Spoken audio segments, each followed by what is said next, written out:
That's the Bible. The Word of God is taken from the book of 2 Corinthians, chapter 1, verses 21 to 22. Basahin natin sabay-sabay. Now, it is God who makes both us and you stand firm in Christ. He anointed us, set His seal of ownership on us, and put His Spirit in our hearts as a deposit, guaranteeing what is to come. Amen. Let's pray. Lord God, salamat sa iyong mga salita. Purihin ang pangalan mo sa pangyariang salita mo. Dahil sa salita mo, nandun ang presensya mo. Today, Lord God, kayo po ang mangusap, kayo po ang magturo sa amin. At i-anoint mo po ang aking labi, tago mo po ako sa iyong presensya.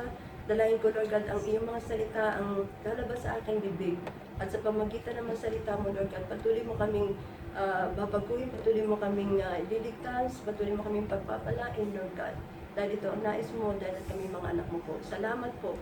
In Jesus' mighty name we pray. Amen. Amen. So, upo na tayo. Praise God for this day. The message of the Lord for us is entitled God's Seal of Ownership. Ano ba yung God's Seal of Ownership? Sino ba yung seal ng Diyos sa atin? Sa ibang translation, ang seal, ito ay tatak. At ang tatak na ito ay walang iba kundi ang banal na espiritu. So, ang tayong lahat, nakita natin, tayong lahat ay nilikha ng Diyos at tayo ay mga kaiba sa mga nilikha ng Diyos. Why? Dahil tayo ay distinguished from other nilikha ng Diyos because tayo ay merong espiritu. Tayong lahat ay kinreate ni Lord. Si Adam ang first spiritual being. Nung siya ay nilikha ng Diyos, siya ay from the dust, pero hiningahan siya ng Diyos at ginawa siyang spiritual being. He breathed onto his nostril the breath of life. Kaya nga siya ay spiritual being. So tayo din, tayo ay nilikha ng Diyos na tayo ay may body, soul, and spirit. Kaya tayo ay nilikha ng Diyos para tayo ay magpuri sa ating Diyos, sumamba sa Diyos na buhay, makilala natin ang tanging Diyos na lumikha ng bagay at makapangyarihan sa lahat. So, yung ating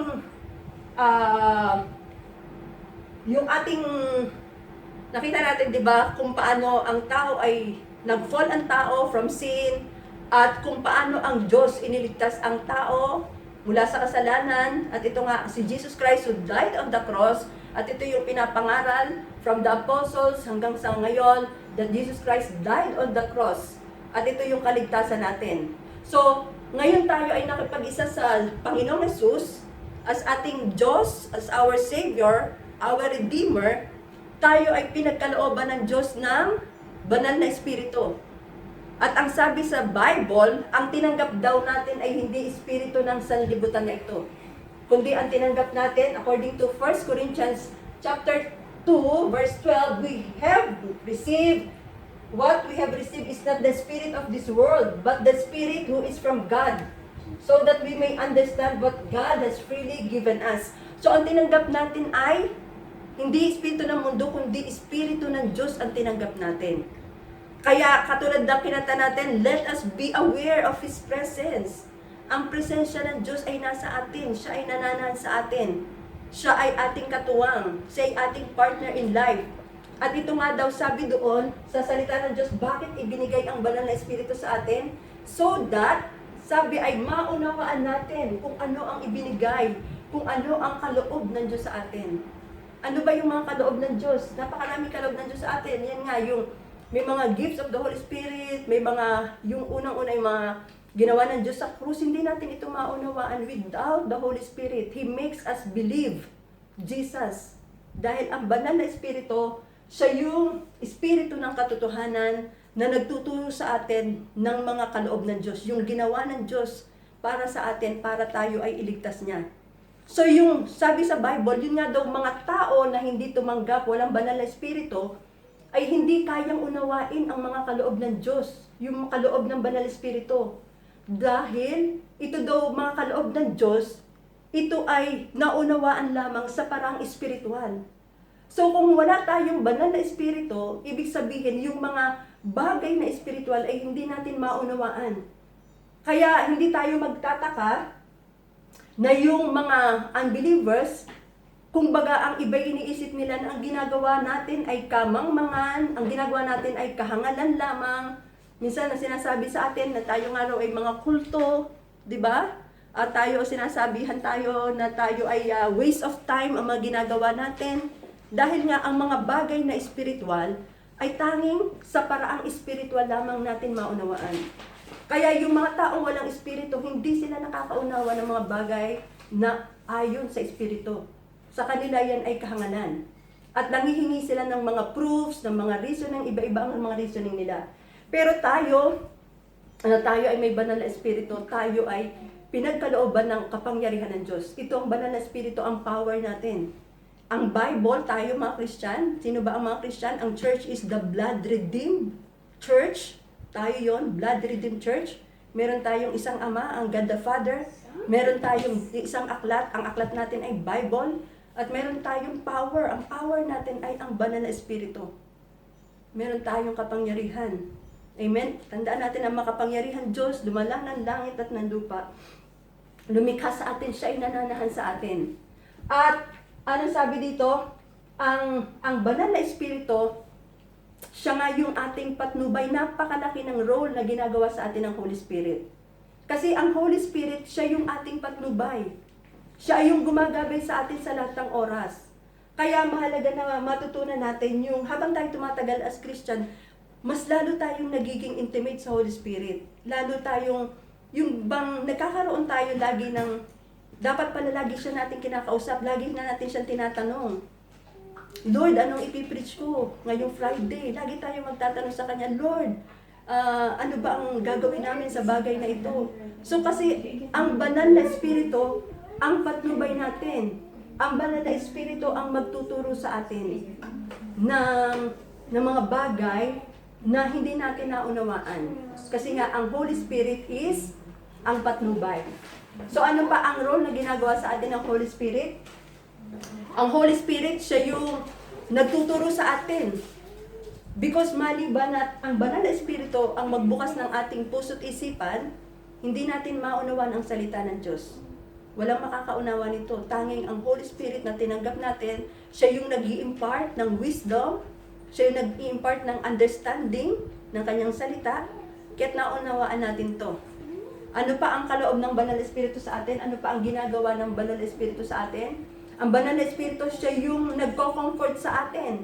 Diba kapag tayo ay may times na tayo ay problema, down tayo talaga, wala na tayong ibang mapuntahan kundi ang banal ang Diyos. Kapag tayo ay nanalangin sa Kanya at nag-release tayo ng anumang mga kabigatan natin sa Kanya, mararamdaman natin ang Kanyang presensya.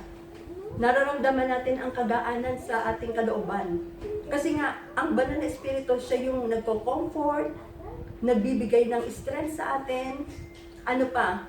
Ang banal na espiritu, siya yung nagtuturo sa ating manalangin.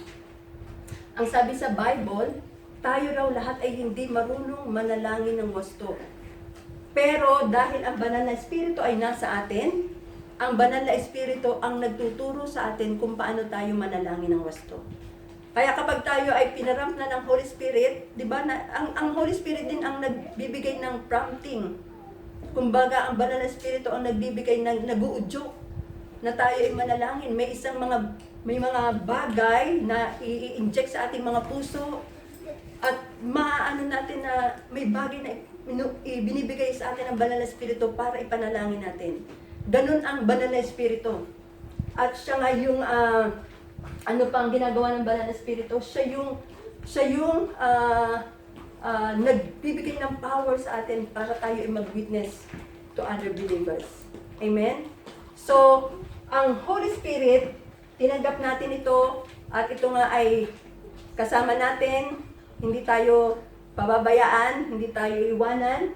At ito nga ang tinanggap natin, hindi espiritu ng mundo, kundi espiritu ng galing sa Diyos. So, tingnan natin, ano pa? Ang isa pang dapat natin tandaan, ang banal na espiritu ay tatak sa atin ng Diyos. Ano ibig sabihin ng tatak? Ito ay seal of ownership. Basahin ko sa 2 Corinthians chapter 1 verse 21. Now it is God who makes both us and you stand firm. Sino daw ang nagbibigay ng kalakasan sa atin? Ang Diyos ang nagbibigay ng kalakasan sa atin. Tayo ay makatayo, tayo ay makapagpatuloy. At sabi doon, He anointed us.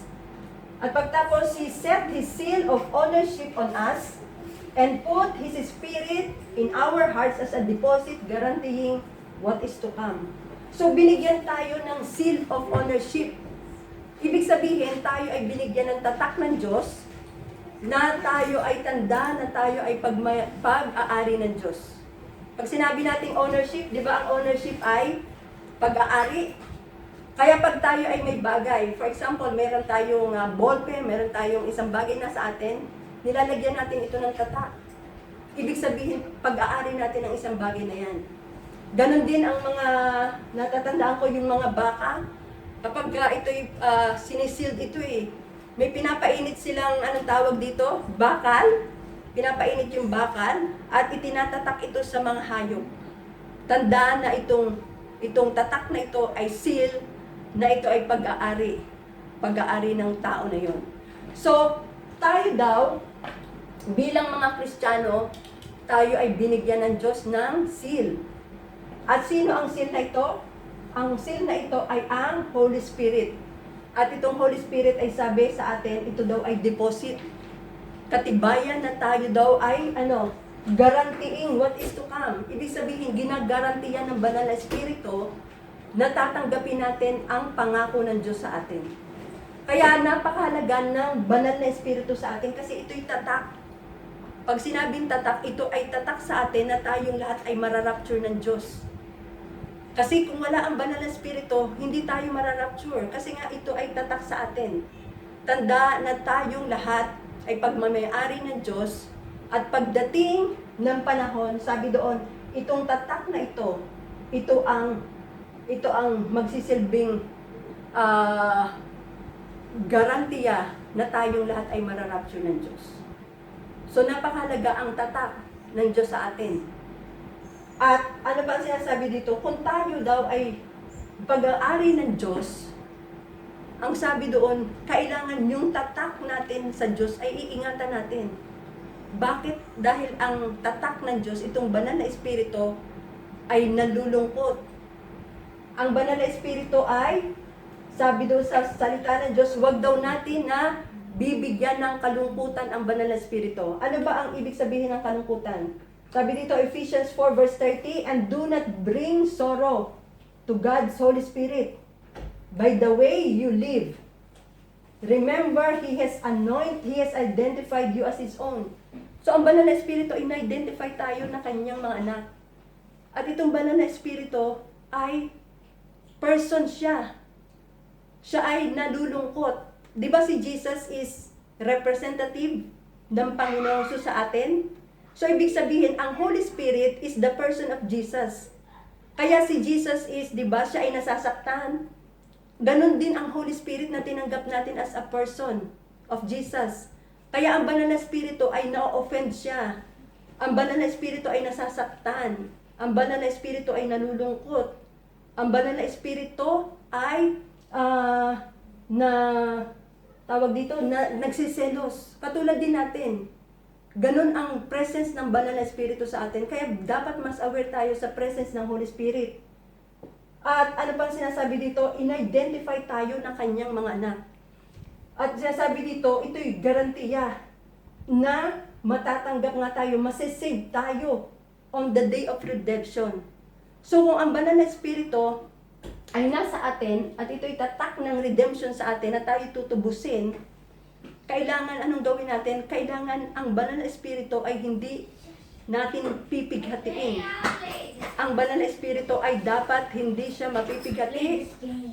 Ang Banal na Espiritu ay kailangan na hindi siya malulungkot sa atin, sa mga ginagawa natin. At paano daw malulungkot ang Banal na Espiritu? Do not bring sorrow to God's Holy Spirit by the way you live. Ibig sabihin sa pamamagitan ng buhay natin, kung paano tayo nabubuhay, doon nalulungkot ang Banal na Espiritu. So sa Bible, tignan natin, ito ang salita ng Panginoon. Hindi ko na binanggit isa-isa dito, pero ang sabi sa Bible, pag binasa natin ang Ephesians 4, kabuuan ng Ephesians 4, dito sinasabi kung paano napipighati, nalulungkot ang Banal na Espiritu. Ang sabi doon, unang-una, huwag tayong magsisinungaling. Ano ibig sabihin nun? Ang Diyos ay totoo. Kaya sinasabi ng Panginoon sa atin, huwag tayong magsinungaling, magsalita tayo ng tama. Sabihin natin kung ano ang totoo. Ano pa yung sinasabi doon? Sabi doon ay, huwag kayong magagalit. Sa Bible, ano ang opposite ng galit? Ang opposite ng galit ay love. At kaya ito ang isang dahilan kung bakit ang banal na espiritu ay nagagalit, napipighati sa atin. Dahil nga ang galit ay opposite ng fruit ng Holy Spirit. Kaya kapag tayo ay may galit, di ba sinasabi doon, ang ugat niya na yung sama ng loob. Kapag tayo ay nagagalit, tuwang-tuwa ang kaaway. Pero ang banal na espiritu ay napipighati sa atin. At pag sinasabing ang galit, sinasabi nga, do not let any bitter roots grow in your heart. Ibig sabihin kung meron palang mga roots palang yung bitterness sa ating mga puso, kailangan ma-uproot natin yan. Kailangan ililay down natin sa Panginoong Hesus. Dahil nga, ang sabi doon, do not let bitterness grow in your heart that will cause trouble and defile many. Ibig sabihin, para daw yung, pag sinabing do not let bitterness grow in your heart that will defile many, kasi kapag ikaw ay galit sa isang tao at palagi mo siyang pinag-uusapan, lagi mo siyang, alam mo kasi pag may galit ka, di ba, yung walang mga negative ang lalabas sa bibig mo, at kapag ito nga daw ay lagi nating pinag-uusapan, ang kaaway ay nakaaligid lang. At yung nadidefile ang mga kasamahan natin kapag tayo ay palaging lumalabas sa atin yung mga galit natin, parang nagkakambit-kambit ba? Halimbawa, ito ang galit ko, kinausap ko itong isang kong kaibigan tungkol sa lahat ng mga galit, nagkakambit-kambit, nadidefile yung iba. Yung, sige, kinausap mo siya tungkol sa mga galit mo, tapos yung isa kakabit na naman sa'yo kasi nga nadidefile na eh. Tapos yung isa mo namang kaibigan, sinabihan mo na siya about ng galit mo, madidefile din. So kakambit-kambit, hanggang iikot-ikot lang yun. At ano pang sabi, hanggang makurap at ma-defile ang many. Kaya ang ng banal na espiritu sa atin, napakalaki ng purpose ng banal na espiritu, kaya ito'y binigay ng Panginoon sa atin. Ano pang sabi doon? Galit.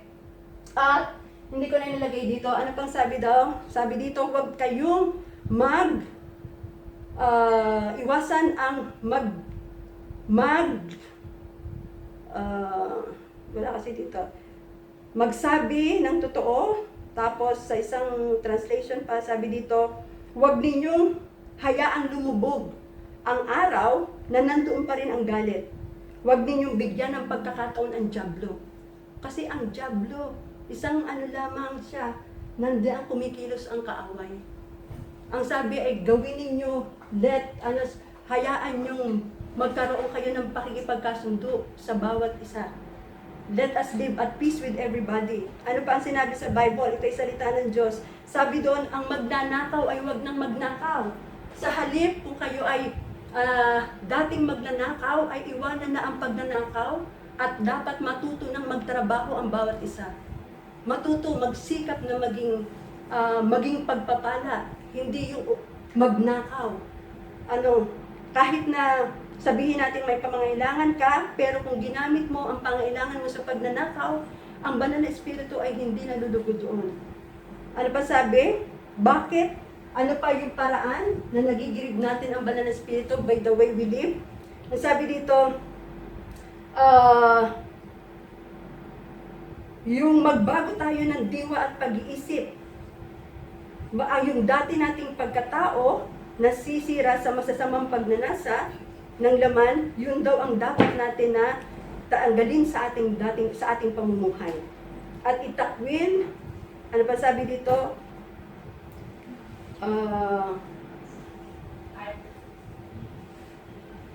Ang sabi dito, hubarin na ninyo ang dating pagkatao na nasisira dahil sa pagnanasa ng laman.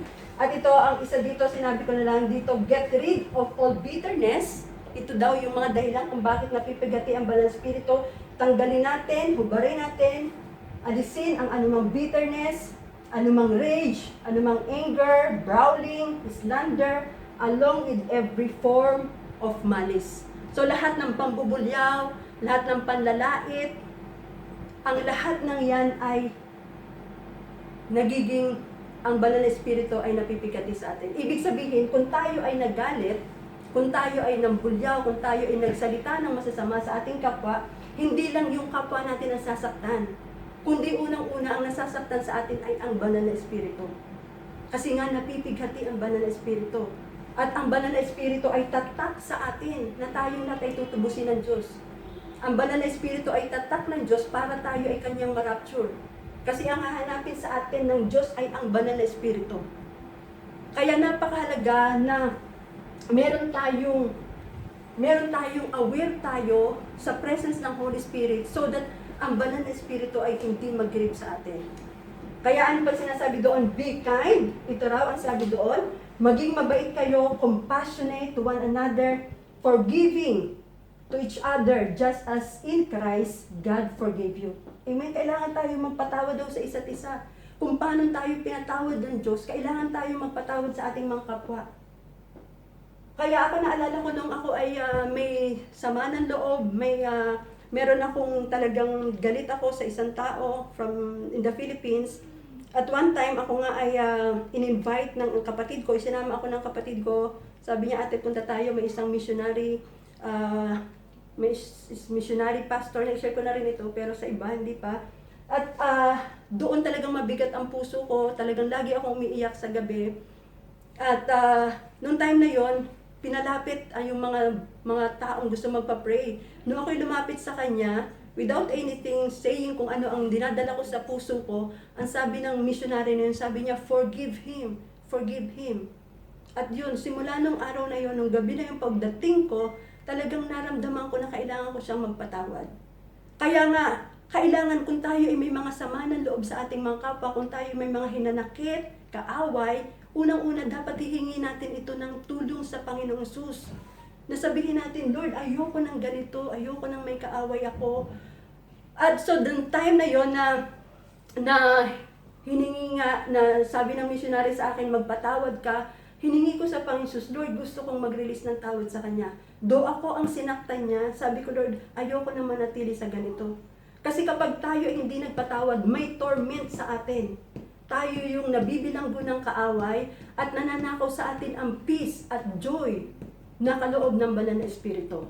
Kaya nung time na yun, sabi ko, Lord, ikaw ang gumawa ng paraan, mag-set ka ng pagkakataon para makausap ko siya at tuturo mo sa akin kung anong sasabihin ko at bigyan mo siya ng puso na tatanggapin niya. At sabihin ko, hingi natin sa Panginoong Hesus kung ano ang kailangan nating gawin. Kasi tayong lahat ay mga anak na ng Diyos. Kung tayo ay mga hindi pa born again, tama lamang kasi wala pa sa atin ang Holy Spirit. Pero ngayon tayo born again na at mga anak na ng Diyos, ang banal na espiritu ay hindi nadudugod sa atin.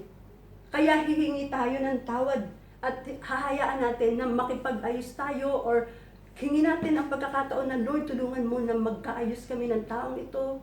Tulungan mo na maalis ang lahat ng mga galit niya sa akin or maalis ang galit ko sa kanya. Dahil ang banal na espiritu lamang ang tanging makapagre-release sa atin kung anumang mga sama ng loob at galit sa ating mga puso. Because the Holy Spirit is a very holy. Holy talaga ang presence niya. At yun ang dapat nating maunawaan bilang mga anak ng Diyos. The presence of God is with us. At siya ay banal, nananasa sa atin. Kaya pag sabi doon, forgive one another. Forgiving one another just as Christ, God has forgave you. Amen? Kasi pinatawad tayo ng Diyos. Bakit hindi tayo pwedeng makapagpatawad sa ating kapwa? Yun ang sinasabi ng Diyos. God has forgave us. Just as Christ, God has forgave you. So forgive those who have hurt you. Forgive those who have sinned against you. At kaya nga, ang banal na espiritu is, kung ito'y tatak ng Diyos sa atin, ang banal na espiritu ay nasa atin, pero may pagkakataon na alam na natin ang dahilan ng kanyang nagiging sanhi ng kanyang kapighatian. Kailangan tayong maging maingat. Kailangan nating alam natin kung paano hindi aalis ang banal na espiritu. Kasi ang banal na espiritu is umaalis siya. Umaalis ang banal na espiritu. At kung umalis ang banal na espiritu sa atin, hindi tayo mararapture. Kasi nga tatak siya sa atin para tayo ay marapture. So anong sinasabi ng Panginoon Hesus? For Romans 8 verse 13, for if you live according to the flesh, you will die. But if the spirit, you put to death the misdeeds of the body, you will live. Yun ang sinasabi na ang gawa ng laman. Ano nga yung mga gawa ng laman? Ito kasing mga laman natin, wala itong gusto kundi yung magselos, magalit, mainggit, magmapuri, magmataas, magsinungaling. Yan ang gawa at yan ay kontra sa espiritu natin. Sa espiritu tinanggap natin sa Holy Spirit. Kaya daw kapag yung spirit, kapag ang banal na espiritu hinayaan natin na magkontrol ng ating buhay, yung gawa ng laman ay papatayin ng banal na espiritu sa atin. Kaya mararanasan natin ang fruit ng banal na espiritu sa atin. At yun nga yung mga fruit ng Holy Spirit. Ano ang fruit ng Holy Spirit? Ito yung love, ito yung joy, kagalakan, peace, peace, goodness, gentleness, self-control. Kailangan ibigay natin, Lord, take control. Huwag mong hayaan na manatili pa rin yung luma kong pagkatao. Take control. Yung ating, may control tayo dapat. Ang banal na espiritu ang dapat magkocontrol sa ating mga buhay. So, in the Bible, makikita natin yung mga Bible na yung mga man of God, yung mga tao sa Bible kung saan sila ay pinanahanan ng banal na espiritu pero merong umalis ang banal na espiritu sa kanila. Tingnan natin ang life ni Samson. Sino ba si Samson? Si Samson ay siya judge, siya hukom ng Diyos. At itong si Samson ay ipinangako ng kanyang mga magulang, nagkaroon ng kanyang mga magulang ng vow kay Lord. Ipinangako ng kanyang mga magulang na itong si Samson ay para sa Diyos at may mga vow na ibinigay sila para kay Samson na gagawin nila sa Diyos. At ito nga si Samson ay may pambihirang lakas at may rules bilang isang Nazareo na kailangang sundin ni Samson. At itong si Samson may pambihirang siyang lakas. Pero ang lakas ni Samson, kapag siya ay lumalakas, ito ay hindi lang gagaling doon sa kanyang buhok. Ang lakas ni Samson ay nanggagaling doon sa pag-keep niya ng vow kay Lord. Kasi nga napakahalaga, napakaseryoso ng pag-vow.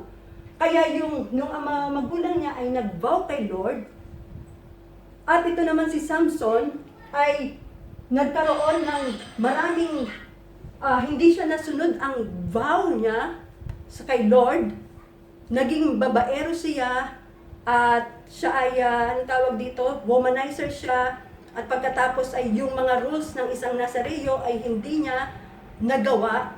Ano ang sabi ng Bible? Doon siya ay sinasamahan ng banal na espiritu, nung time na siya ay nagkasala, nung time na yun na hindi siya nasunod ang lahat ng vow as a Nazarene, Nazarite, at siya ay nagpatuloy sa kanyang pagiging womanizer. Ano sabi doon? Ang banal na espiritu ay iniwan siya.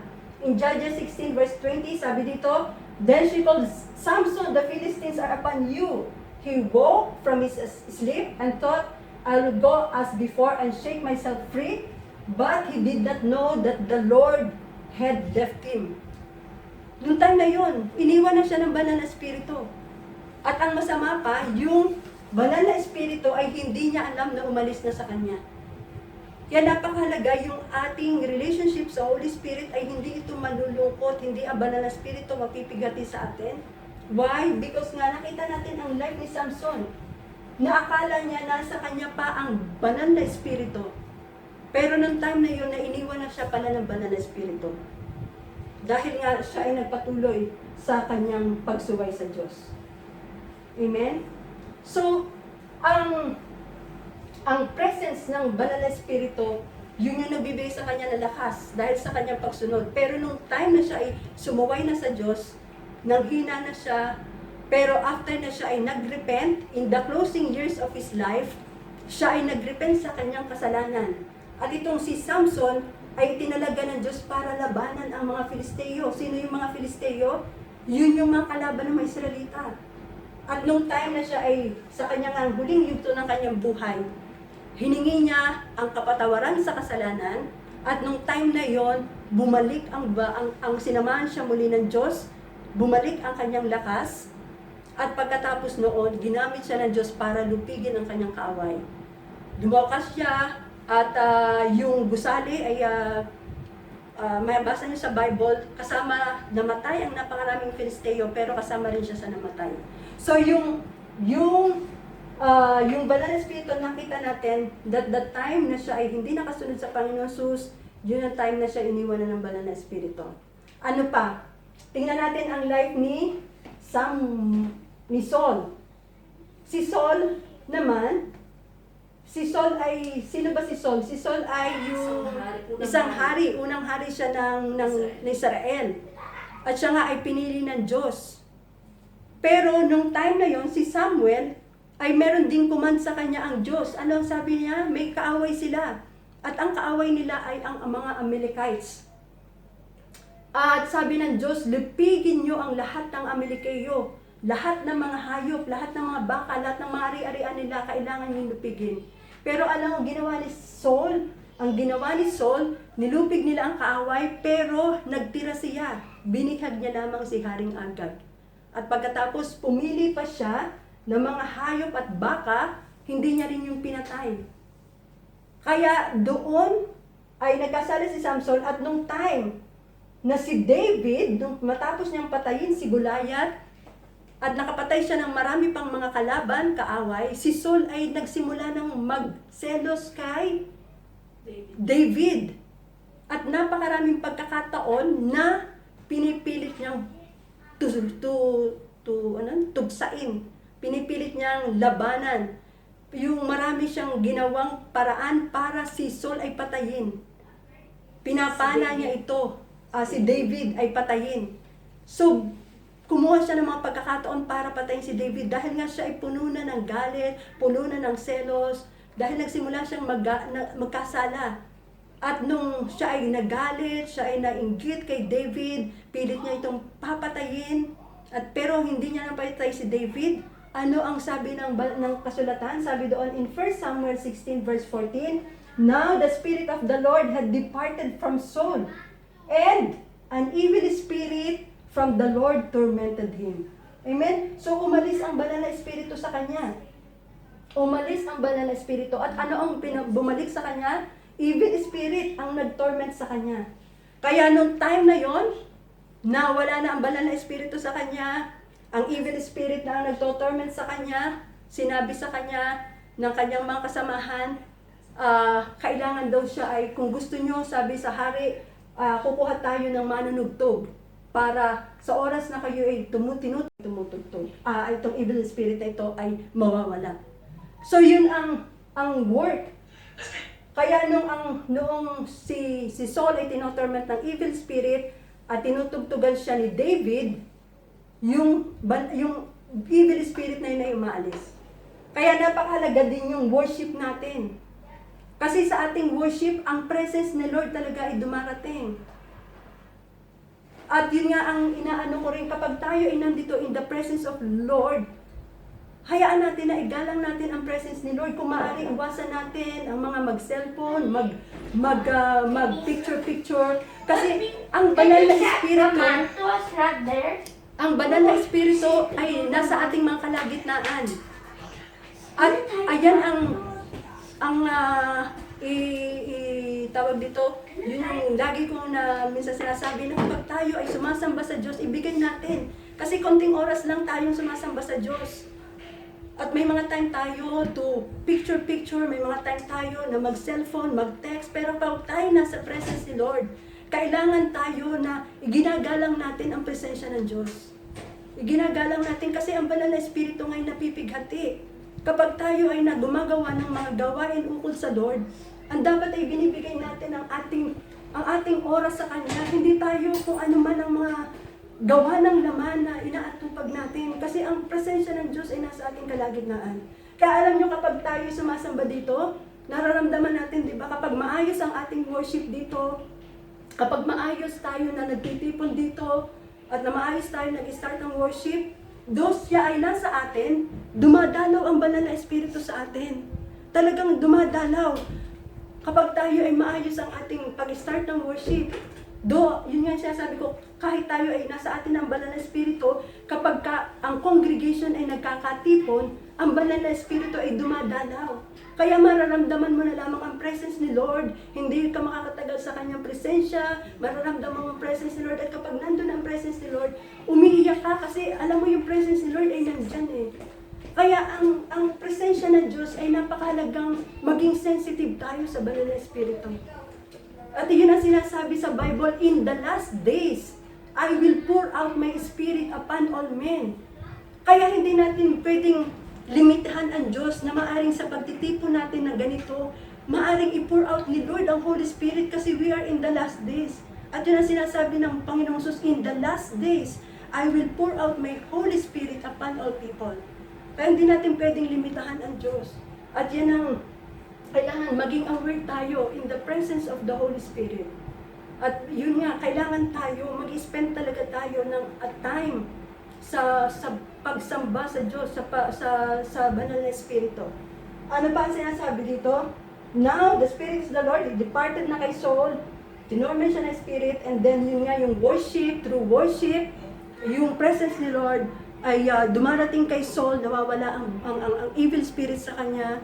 At yung presence ni Lord talaga ay sumasama kapag tayo nag-worship. Nararanasan natin ang presence ni Lord. At tingnan natin ang life ni David. Ano ang kasalanan ni David? Nakita natin, di ba, si David ang sumunod na hari.